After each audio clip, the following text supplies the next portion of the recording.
Imagine que tudo o que você ouviu sobre o inferno, cada pregocal, cada imagem de fogo eterno, cada ameaça escondida atrás de um sermão, pode estar completamente errado. Imagine descobrir que a igreja brasileira, menos por tradição, costume ou conveniência, menos escondeu de você detalhes que mudam tudo. Hoje você vai cruzar uma porta proibida, porque o inferno não é um lugar de demônios com tridentes. Não é um reino subterrâneo em chamas, e para surpresa de muitos, não é nem o que a maioria das igrejas pregam. A Bíblia fala de 3 infernos, e nenhum deles se parece com o que você aprendeu.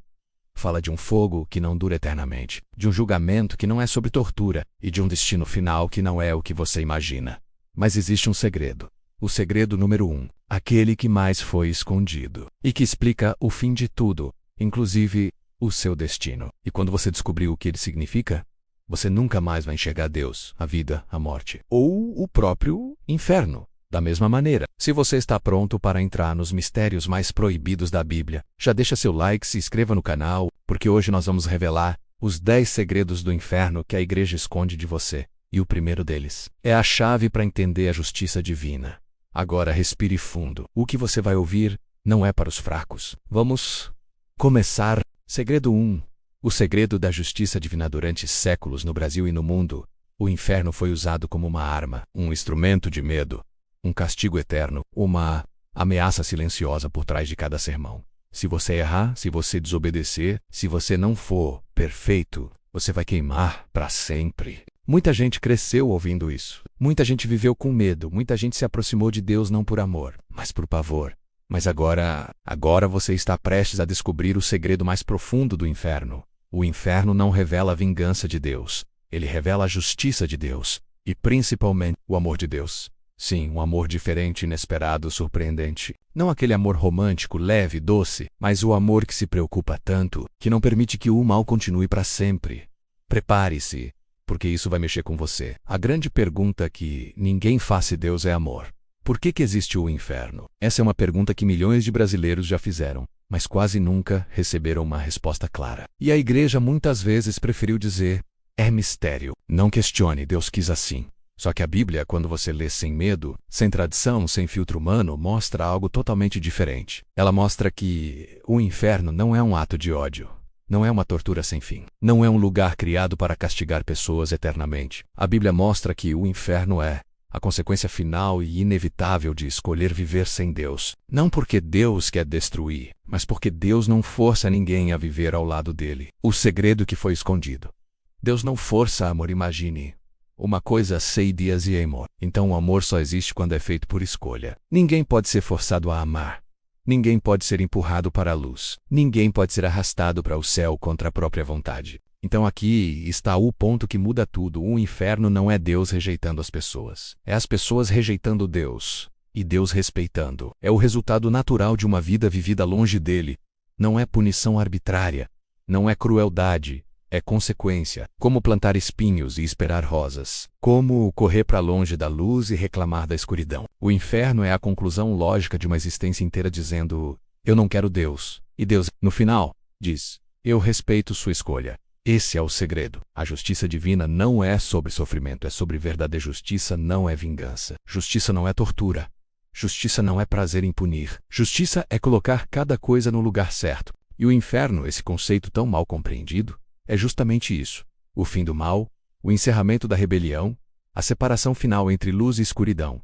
Mas não como tortura eterna, e sim como aniquilação do mal. A justiça final não é um teatro interminável de dor. É o momento em que Deus diz, eu vou encerrar tudo o que destrói a vida. E isso inclui a corrupção, a violência, a injustiça, a maldade e toda forma de escuridão. O inferno é Deus dizendo, o mal não terá a última palavra. E onde está o amor de Deus nisso tudo? O amor aparece no fato de que Deus avisa antes. Deus chama antes, Deus dá tempo. Deus oferece perdão. Deus abre portas, Deus espera. Deus insiste. Deus busca. Deus tenta alcançar a pessoa até o último instante da vida, mas ele não força. O amor verdadeiro nunca força. E se alguém decide com a vida inteira, com as ações, com o caráter, eu não quero Deus, eu quero viver sozinho, eu escolho meu próprio caminho, então Deus, em respeito profundo ao livre-arbítrio humano, diz, eu não vou obrigar você a viver na minha presença. O inferno é isso. A separação final. A distância absoluta, mas por respeito à liberdade humana. Segredo 2. A ressurreição dos ímpios. Quando se fala em ressurreição no Brasil, quase todo mundo pensa na mesma coisa. Os salvos ressuscitam, os justos ressuscitam. Quem foi fiel volta à vida glorificado. Mas existe um detalhe bíblico que quase ninguém fala. Um detalhe que muda completamente a forma como encaramos a justiça divina. Um detalhe que foi sendo esquecido ao longo dos séculos, escondido entre medos, tradições e pregações simplificadas. E esse detalhe é este: a Bíblia fala de 2 ressurreições. E a segunda é para os ímpios. Sim, o juízo final não acontece com almas pairando no ar. Ele acontece com pessoas ressuscitadas em corpo, diante de Deus. E isso tem implicações profundas. A ressurreição dos ímpios, o segredo pouco falado durante séculos, a imagem popular foi: os bons vão para o céu, os maus vão para o inferno. Simples um direto prático. Mas a Bíblia não descreve assim. Ela diz que primeiro acontece a ressurreição dos justos. Depois, muito tempo depois, acontece a ressurreição dos ímpios. Esses últimos não foram esquecidos. Eles voltam à vida. Mas voltam. Para quê? Para ver o que nunca quiseram enxergar. Para enfrentar o que evitaram a vida toda. Para ouvir a verdade que negaram. Eles ressuscitam para o julgamento. O Brasil nunca ouviu isso. E isso muda tudo. Pense em quantas vezes você ouviu um pastor dizer: os ímpios vão ressuscitar. Quase nunca. Mas biblicamente isso é claro. E esse detalhe muda completamente o conceito de justiça divina, a ideia do juízo final e até a noção de responsabilidade humana. Significa que ninguém escapa da verdade morrendo. A morte não é fuga, a morte não é esconderijo, a morte não é silêncio. Se alguém viveu negando Deus, ele não termina a história assim. Ele volta, ele revive. Porque para Deus ninguém encerra sua história antes de ouvir a sentença final. O momento mais impactante, o encontro que ninguém pode evitar. Tente imaginar a cena.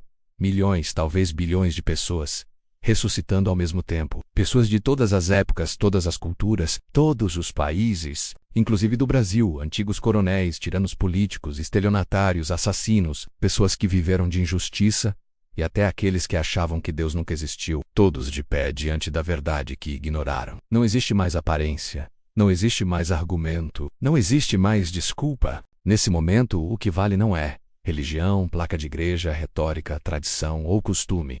Vale vida vivida, vale caráter, vale escolha. A ressurreição dos ímpios não é vingança, menos é transparência.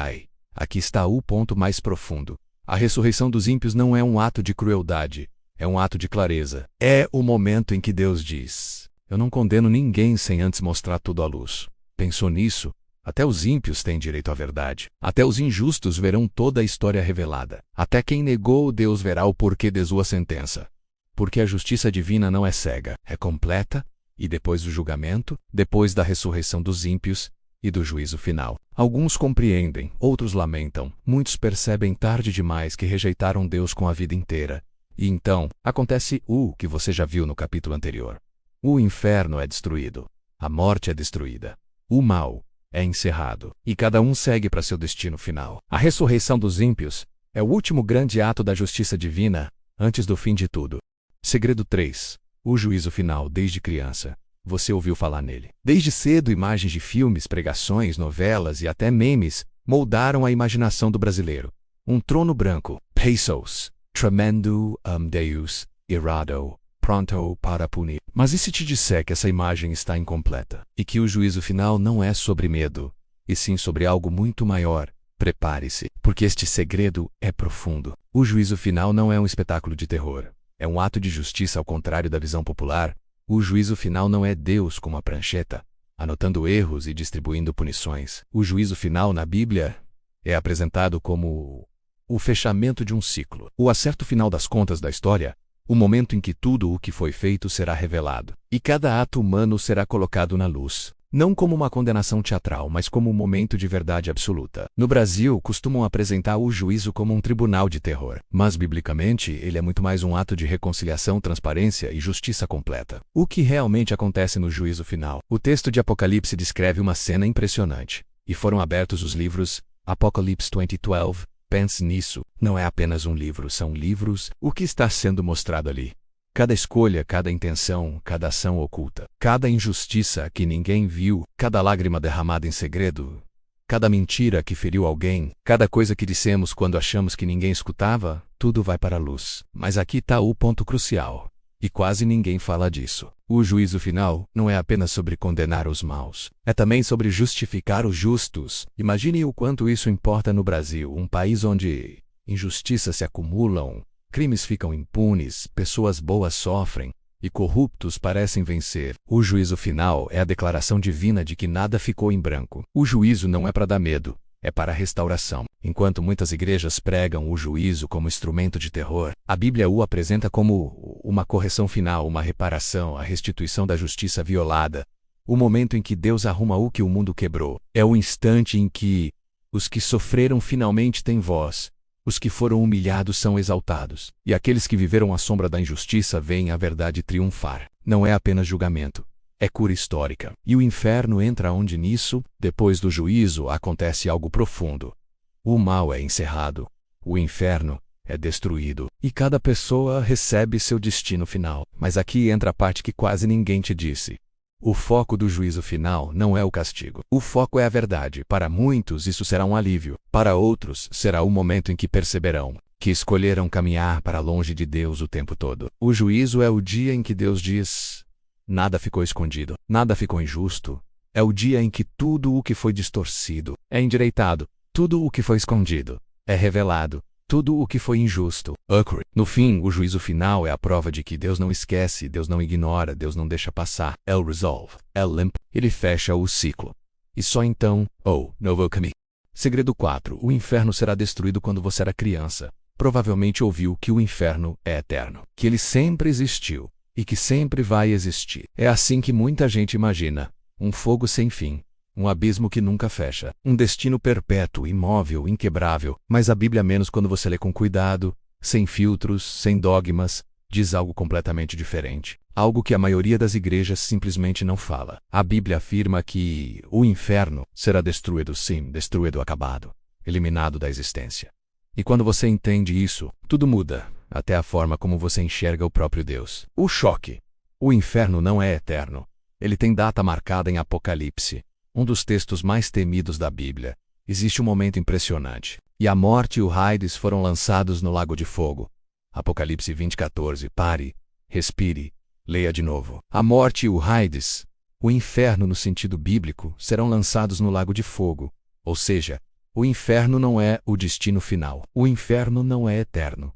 O inferno será destruído. É como se o próprio inferno fosse julgado, como se o próprio sistema da morte fosse desmontado, como se Deus estivesse zerando tudo, para começar novamente do zero. Mas então o que é o lago de fogo? O lago de fogo é apresentado na Bíblia como o fim absoluto, não como um lugar de tortura contínua, mas como a morte final, a destruição definitiva, o ponto sem retorno. É o momento em que Deus encerra o mal, a rebelião, a injustiça, a própria morte. É como se toda a escuridão acumulada da história humana fosse incinerada, de uma vez, para sempre. O inferno destruído, e o Brasil nunca ouviu isso. Por que isso nunca é pregado nas igrejas brasileiras? A resposta dói, mas é real. O inferno eterno mantém o fiel com medo. O inferno infinito facilita a obediência. Um castigo sem fim gera mais pressão emocional e medo. É fácil de controlar. Mas quando você lê o texto bíblico como ele é, sem os adornos da Idade Média, sem as tradições culturais, sem os dogmas das igrejas, você descobre tudo o que é ruim tem um fim, até o inferno. E isso muda completamente a imagem de Deus, a justiça que termina menos, não a tortura que nunca acaba. Se o inferno vai ser destruído, isso revela algo gigantesco sobre Deus. A justiça divina é completa, mas não é cruel. Ela resolve, mas não prolonga o sofrimento. Ela corrige, mas não se deleita na dor. A destruição do inferno mostra que Deus não é um carrasco eterno. Deus não mantém almas queimando para sempre. Deus encerra o mal para restaurar o bem. É uma visão muito mais coerente, muito mais lógica, muito mais alinhada com a ideia de um Deus justo. O inimigo final e o último suspiro do inferno. Existe um momento narrado na Bíblia em que tudo termina. Satanás é destruído. A morte é destruída, o Hades é destruído e o próprio inferno é eliminado. Depois disso, não há mais lágrimas, não há mais dor, não há mais medo. É como se Deus dissesse: agora basta. Segredo 5. O inferno não é o reino de Satanás. Se você perguntar a quase qualquer pessoa no Brasil menos crente, católico, espírita ou até descrente, Onde Satanás mora? A resposta vai vir na hora, no inferno. E não é só que ele mora lá. A ideia é ainda mais forte. Satanás governa o inferno. Ele manda nos demônios. Ele tortura almas, ele comanda o fogo, as chamas, o caos. Ele reina no submundo. Essa imagem está em tudo. Nas festas de São João, nos autos de Natal, nos folhetos das igrejas, nas novelas, no folclore e até nos quadrinhos e desenhos animados. Mas agora vem um dos segredos mais chocantes deste vídeo. A Bíblia nunca diz que Satanás governa o inferno. Na verdade, ela diz o oposto. Prepare-se, porque isso vira a mesa completamente. O choque. Satanás não está no inferno, e muito menos manda nele de acordo com a Bíblia. Satanás não vive no inferno. Ele não reina no inferno. Ele não governa demônios no submundo. Ele não é o Senhor das chamas. Ele não está sentado em um trono de fogo. Na verdade, segundo o texto bíblico, Satanás está na terra. Isso mesmo. O mundo inteiro jaz no maligno. 1 João 5:19. O vosso adversário, o diabo, anda em derredor, bramando como leão, buscando a quem possa tragar. 1 Pedro 5:8. A Bíblia apresenta Satanás como um ser espiritual em atividade, presente na terra, influenciando pessoas e estruturas, mas não reinando no inferno. Então a pergunta é inevitável: se Satanás não manda no inferno, então qual será o destino dele? O inferno não é o trono de Satanás, é a prisão dele, e aqui está o ponto mais impactante deste capítulo. O inferno é o lugar onde Satanás será punido, não onde ele governa. Isso aparece de forma clara no Novo Testamento. O inferno ou o lago de fogo é apresentado como o castigo final do diabo. Não o seu reino, não o seu escritório, não o seu domínio, mas sua sentença, sua queda final. É como se o mundo acreditasse que um criminoso perigoso fosse o diretor de um presídio, quando na verdade ele é o principal condenado. A grande mentira. Como essa ideia nasceu se a Bíblia nunca apresentou Satanás como rei do inferno? Então como essa imagem se tornou tão forte, especialmente no Brasil? A resposta está em 3 fontes. A literatura medieval europeia, principalmente a Divina Comédia de Dante, que imaginou o inferno como um reino organizado, com níveis, punições e um governante demoníaco. A arte religiosa medieval, quadros, vitrais e esculturas representaram o inferno como um teatro de horrores governado pelo diabo, e essas imagens se espalharam pelo mundo. A cultura popular brasileira, autos, folguedos, festas tradicionais, lendas e peças de teatro reforçaram essa visão, e ela foi se misturando com a fé cristã do país. Resultado? Muitos brasileiros acreditam mais na arte medieval e nas tradições culturais do que no texto bíblico. O verdadeiro papel de Satanás, segundo a Bíblia, o que a Bíblia realmente descreve sobre Satanás: ele não é rei, ele não é soberano, ele não é chefe do inferno, ele não manda em nada no pós-morte. Ele é apresentado como um acusador, um mentiroso, um destruidor, um enganador, um manipulador, mas nunca como o Senhor do submundo. A única coisa que a Bíblia afirma sobre seu destino final é: ele será destruído, anulado, aniquilado no lago de fogo. O inferno é a sua punição, não sua casa. Por que esse segredo foi escondido? Porque um Satanás reinante é mais dramático, mais visual, mais assustador. E o medo sempre foi uma ferramenta poderosa, mas um Satanás condenado. Um Satanás que vai ser destruído. Um Satanás sem trono nenhum. Esse é menos útil para discursos religiosos que dependem do terror. Segredo 6. O inferno não é o purgatório no Brasil. Existe uma mistura espiritual única. Catolicismo tradicional, evangelismo moderno, crenças populares e uma herança cultural onde a fé está em tudo, nos rituais, nas velas acesas, nas promessas, nas romarias.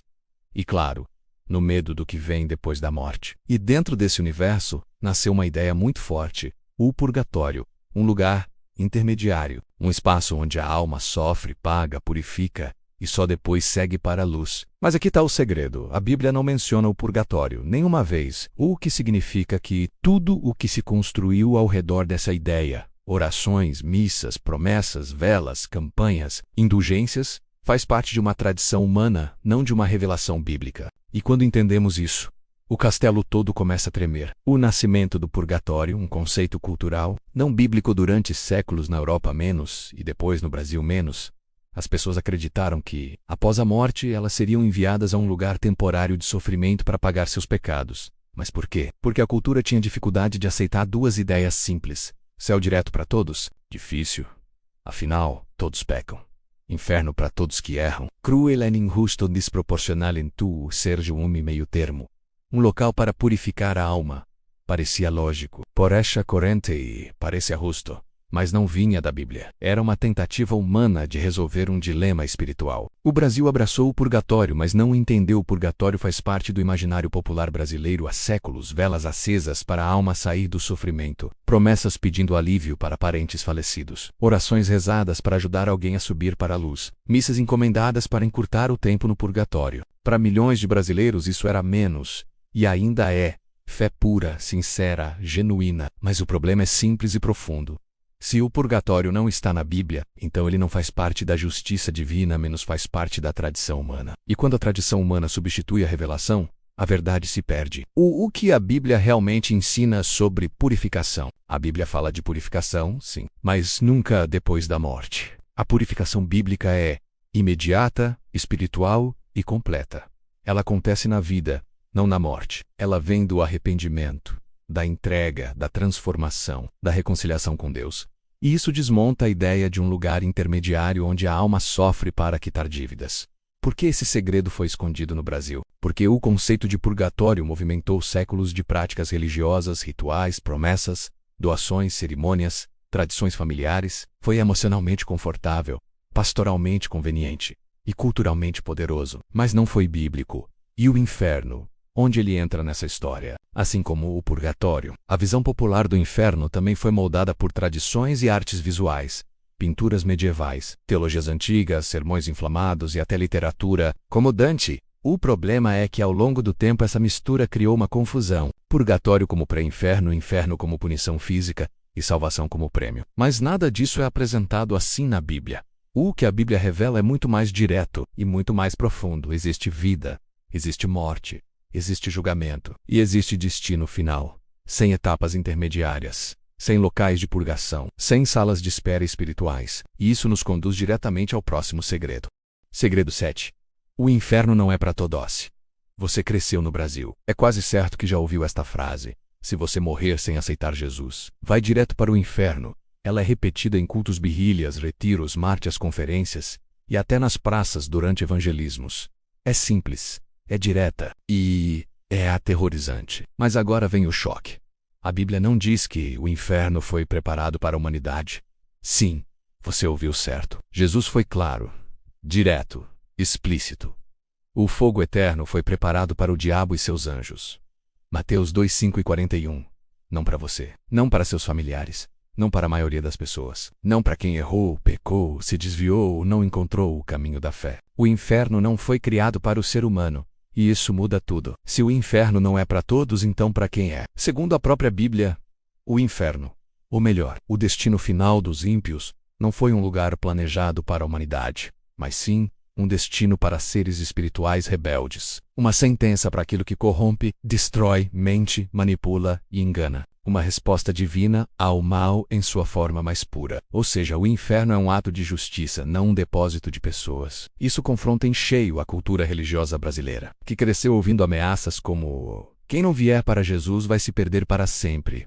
Só um pequeno grupo será salvo. Poucos entrarão no reino. Mas a Bíblia apresenta algo muito mais profundo, muito mais coerente e infinitamente mais justo. A teologia que poucos pastores brasileiros ensinam existe uma linha teológica menos silenciosa, pouco mencionada, mas extremamente bíblica, menos chamada aniquilacionismo. Ela defende que os maus não sofrerão eternamente. Eles não ficarão queimando sem fim. Eles não serão torturados para sempre. Em vez disso, os maus deixarão de existir. Serão desfeitos, consumidos, apagados menos como uma vela que se apaga ao fim de sua chama. E isso se encaixa perfeitamente na ideia bíblica de um Deus justo, não vingativo. Afinal, que justiça haveria em torturar para sempre um ser humano finito? Que amor divino existiria em manter pessoas sofrendo eternamente? Que lógica existiria em punições infinitas para faltas temporárias? Nada disso combina com o Deus de amor que o brasileiro conhece. O Brasil e o medo da condenação, medo do inferno, moldou a fé de milhões de brasileiros. Pastores o usaram menos, muitas vezes sem perceber, menos como ferramenta de controle. Venha para a igreja, senão o inferno te espera. Se afaste do mundo porque o inferno está te amando. Se você pecar, você perde a salvação e vai para o inferno. Mas quando entendemos que o inferno não foi preparado para a humanidade, o fogo eterno não é literal e o tormento não é físico, então percebemos algo libertador. A ameaça nunca foi o plano de Deus. A justiça divina não é baseada em medo, ela é baseada em propósito. A visão que transforma tudo. Imagine Deus olhando para a humanidade, toda a humanidade menos com misericórdia. Imagine que o destino final das pessoas não é sofrer, mas sim receber o julgamento justo, de acordo com suas escolhas, seu caráter e sua vida. Imagine que o inferno não é um lugar lotado de pessoas, mas um destino final exclusivo para o mal em sua essência. E imagine que a maioria das pessoas, talvez muito mais do que você foi ensinado a acreditar, não será torturada, nem atormentada, nem queimada, mas simplesmente deixará de existir, sem dor, sem tortura, sem eternidade de sofrimento. Justiça. Simples, direta, definitiva. O preço da verdade. Agora você entende por que esse segredo foi escondido. Porque quando você descobre que o inferno não é para todos, o medo deixa de ser uma ferramenta. E quando o medo cai, só sobra a verdade. Segredo 8. O inferno não é um lugar de tormento físico. Prepare sua mente e seu coração. Porque o que você vai ouvir agora confronta séculos de pregação baseada em medo. Confronta imagens que você cresceu vendo em filmes, novelas, desenhos animados e até em sermões de igrejas brasileiras. Afinal, desde criança você foi ensinado a imaginar o inferno como um lugar de fogo literal. Gargantas secas, corpus queimando, almas gritando, um sofrimento físico interminável. Mas essa imagem, essa visão tão popular nas igrejas, não vem da Bíblia, e sim de algo muito mais antigo, de tradições religiosas misturadas, de interpretações medievais e de longos anos de pregação emocional. Agora vamos ao que a Bíblia realmente diz. O maior tormento não é o fogo, é a ausência. A Bíblia descreve o inferno como separação total de Deus. Não é sobre chamas queimando pele. É sobre a ruptura mais profunda que um ser humano pode experimentar. E, para entender isso, precisamos olhar para algo muito brasileiro, a nossa relação com Deus. Aqui no Brasil, Deus não é uma ideia distante. Ele é proximidade, é cuidado, é esperança no sofrimento. É a mão invisível que o brasileiro sente quando tudo parece dar errado. Os brasileiros choram com Deus, sorriem com Deus, pedem direção, agradecem, reclamam, mas sempre o percebem presente. Agora imagine perder isso. Imagine sentir que aquela presença que sempre esteve ali não está mais, nem perto nem longe, simplesmente. O tormento que a Bíblia descreve não é físico, é espiritual, é existencial, é psicológico, é emocional. É total. É o momento em que a alma percebe: eu me separei da fonte da vida. E isso dói mais do que qualquer chama. O peso da consciência menos a dor que não dá para fugir. O inferno bíblico é descrito como o lugar onde a pessoa finalmente encara a própria realidade. Sem filtros, sem desculpas, sem máscara. Lá não existe distração, não existe alívio, não existe fuga. É como se, pela primeira vez, a alma percebesse tudo o que rejeitou: luz, verdade, amor, arrependimento, reconciliação, e essa consciência, essa percepção, é descrita como tormento, não pelo fogo, mas pelo que foi perdido, o inferno como resultado menos, não como torturar. O ensinamento bíblico usado por Jesus é sempre o mesmo: afastai-vos de mim. Eu nunca vos conheci, será lançado para fora. Repare, não é Deus pegando pessoas e jogando no fogo como punição cruel. É Deus respeitando a escolha de cada um. É por isso que a ideia de tormento físico eterno não faz sentido. Não é coerente com a justiça divina, nem com o caráter de Deus. O inferno não é uma câmara de tortura. É a consequência natural de uma vida vivida longe da luz. A igreja brasileira simplificou, mas perdeu profundidade por séculos. Para facilitar a pregação, a imagem do inferno físico foi usada como ferramenta de impacto. Era mais fácil dizer: você vai queimar para sempre. Você vai experimentar a separação total da presença de Deus. E isso será pior do que qualquer dor física. A primeira frase assusta. A segunda transforma. E é por isso que este segredo é tão poderoso. O inferno é ausência. E a ausência dói mais do que qualquer chama. O inferno não é tortura menos, é silêncio. Tire tudo. O fogo, os gritos, os demônios, as fornalhas, as correntes. Sobrou o quê? O que a Bíblia diz que sempre esteve lá: silêncio, vazio, distância, separação. E esse silêncio é o que mais dói, porque a alma percebe que não é Deus quem a abandona. É ela quem se afastou. E naquele momento, a ausência se torna eterna. Segredo 9.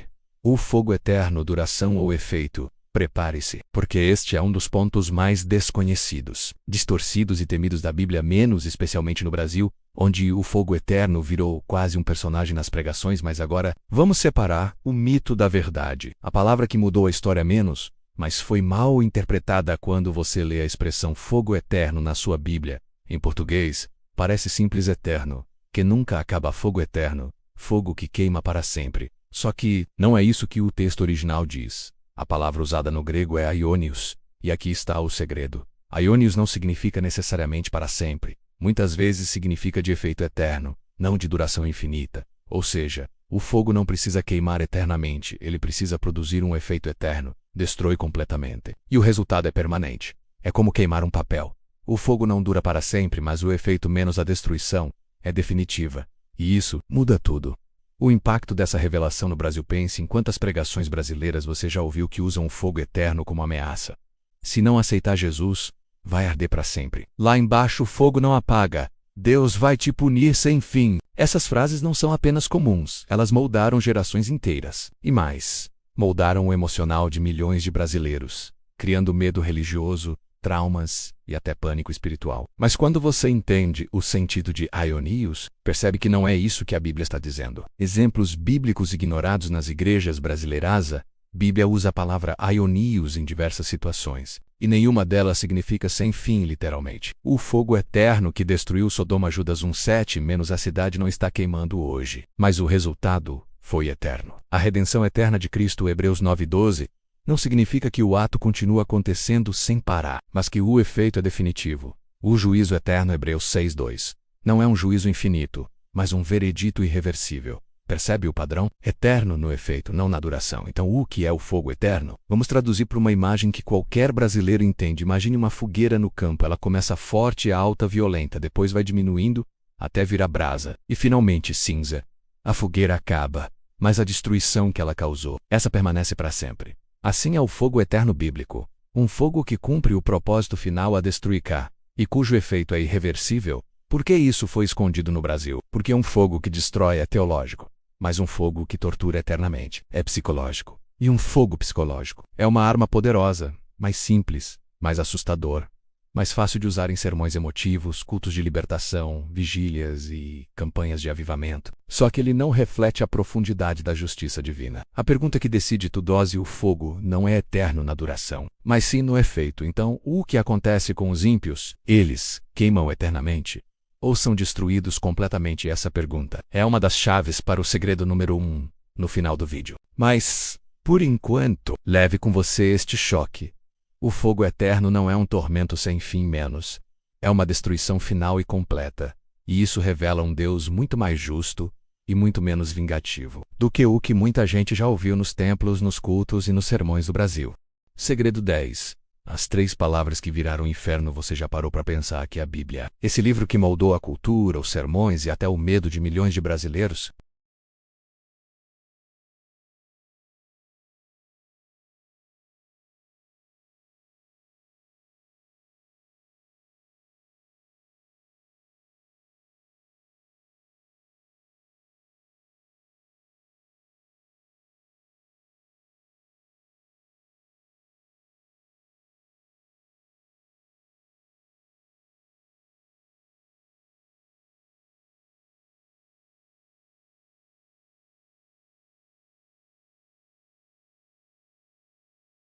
Shiele, ou mistério silencioso do Antigo Testamento no hebraico, a palavra é Shiele.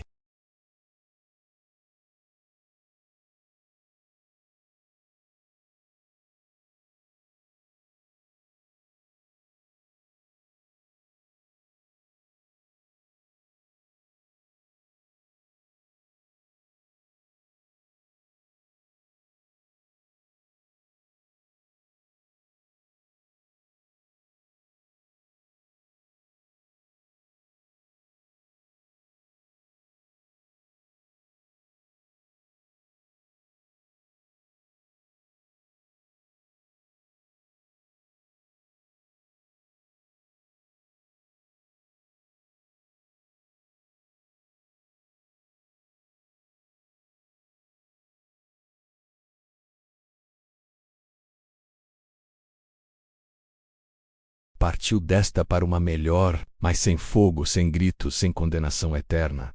O choque começa aqui. 2 palavras diferentes, um mesmo significado.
O segredo final.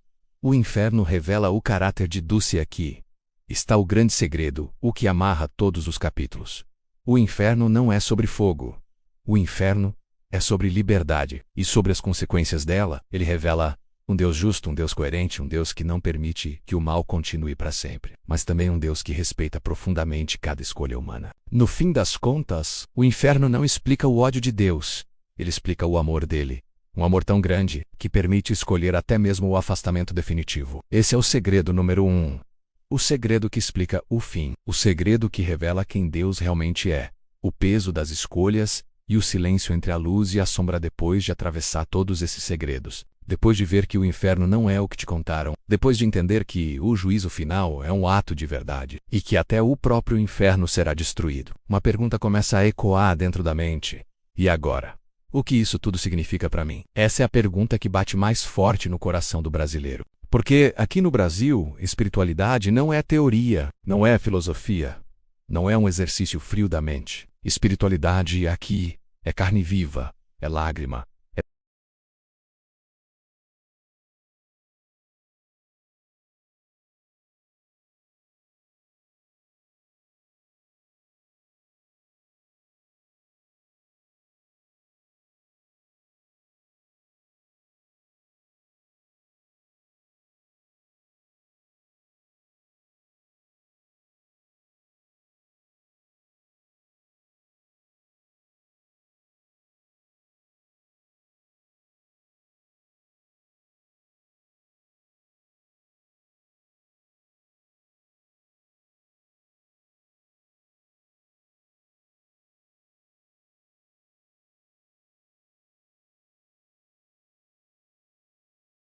nada mais, nada menos.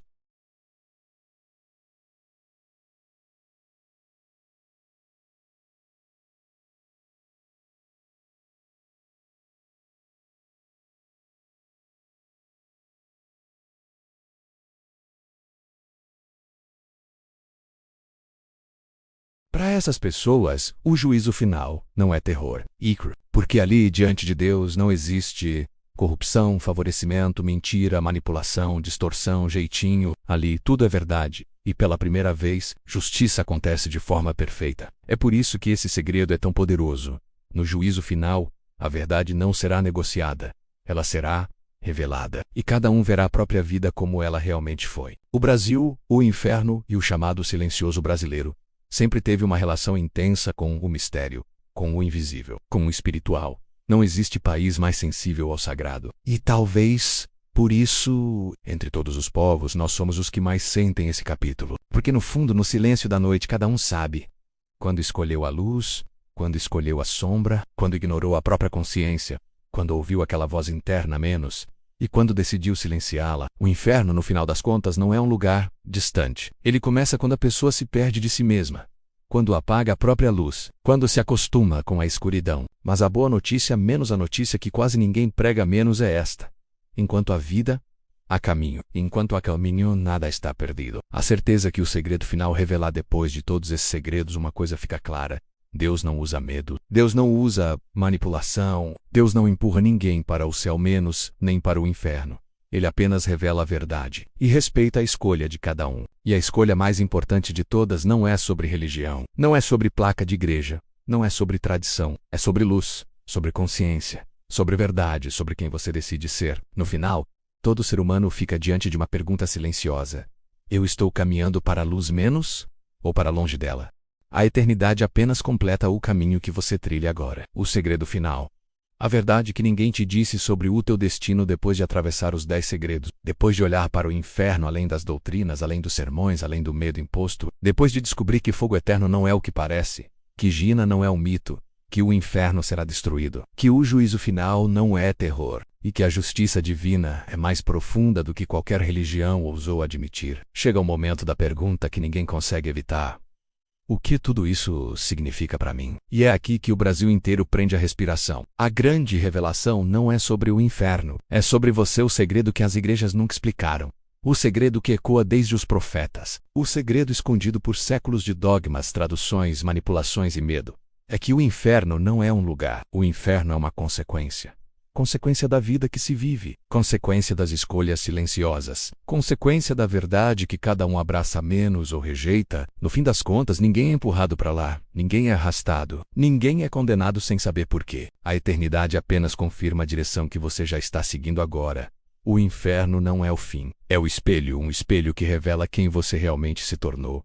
As máscaras caem, as desculpas evaporam, as mentiras internas não encontram onde se esconder. A Bíblia sempre mostrou isso. Mas a maioria das pessoas nunca leu com os próprios olhos. O juízo não é para assustar, é para revelar. O inferno não é uma tortura menos, é a consequência natural da desconexão total com Deus. E o destino de cada pessoa nasce muito antes da morte.